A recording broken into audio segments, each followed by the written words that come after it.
Vasavi Nagar welfare association president నూతనగా మీరందరూ choose చేసుకున్న సతీష్ అన్న గారికి, అదే మాదిరిగా కమిటీకి, ఇక్కడ విచ్చేసిన ముఖ్యంగా మహిళా నాయకురాలందరికీ, ఇక్కడ ఉన్న పెద్దవాళ్ళందరికీ, పోలీస్ డిపార్ట్మెంట్కి, మీడియా మిత్రులకి నా యొక్క హృదయపూర్వకంగా నమస్కారం మరియు నూతన కమిటీకి శుభాకాంక్షలు.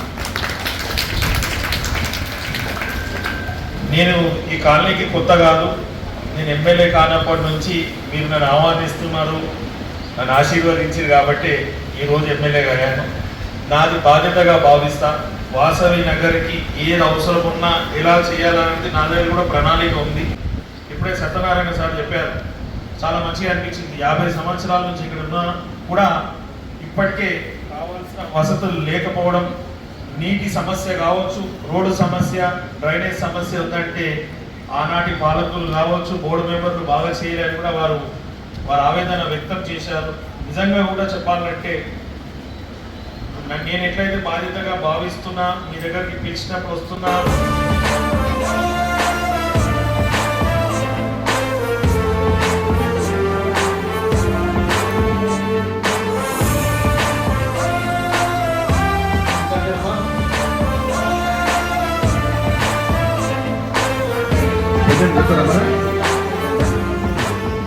చిన్న రిక్వెస్ట్, గత 50 years నుంచి మేము ఇక్కడ ఉంటున్నాం. ఎందుకంటే అప్పుడు చాలా రోజులు తిరిగి అక్కడ సిగ్నల్స్, బ్యారికేడ్స్, ఆల్మోస్ట్ లైట్స్ పెట్టించడం జరిగింది.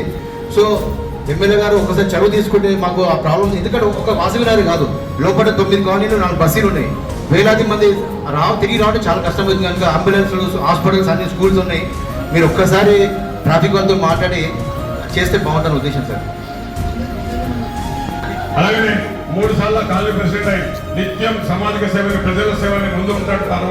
ఈసారి వాసవి నగర్ లో 129 మంది ఫీడ్బ్యాక్ తీసుకున్నా. ఇక్కడ ఎన్నా 3 సార్లు అయిపోయింది, 4వ సారి. ఎందుకంటే ఇక్కడ ఎలక్షన్ జరిగితే అసెంబ్లీ ఎలక్షన్ లాగా పోలీసులు వచ్చి అసెంబ్లీ ఎలక్షన్ లాగా కాలనీ ఎలక్షన్ అవసరమని 3 నెలల ముందు మేము ఒపీనియన్ తీసుకుంటే 129 మంది కష్టాలు ఆదుకున్నాడు, పనిచేస్తాడు, ఇనానిమస్ కావాలని చెప్పారు. అది ఇనానిమస్ కంపల్సరీ అయింది. నేను మీకు 3 నెలల ముందు చెప్పిన ఇనానిమస్